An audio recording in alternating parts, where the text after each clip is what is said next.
break na tayo. Ano? Sabi ko, break na tayo, Faye. Jiro, pagod ka lang siguro. Faye, hindi ganito ina-expect kong magiging first relationship ko. Ano bang mali sa ginawa ko? Faye, una sa lahat, nawalan na ako ng kontrol sa buhay ko.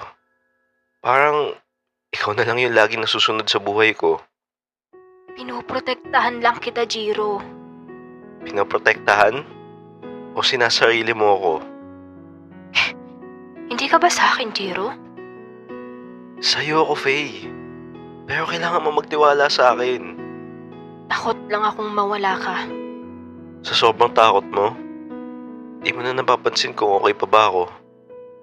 Jiro, please. Huwag mo sa akin gawin to. Sorry, Faye. Pero this is the last time magkikita tayo. At umalis na lang ako sa harap niya. Bobo ko din eh.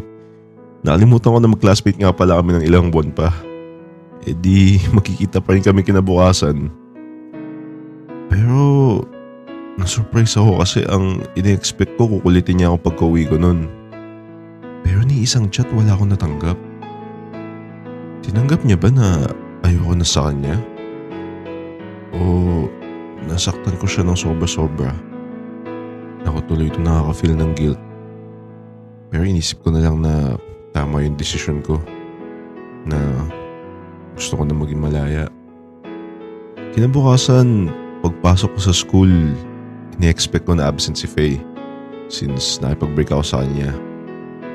Nagulat na lang ako at nakaupo na lang siya dun na parang walang nangyari. Alam niyo yun, yung normal lang talaga. Napapansin ko kasi sa iba kapag broken, minsan tulala. Pero siya, literal na parang okay lang. Kinakausap niya pa nga yung mga kaibigan niya eh.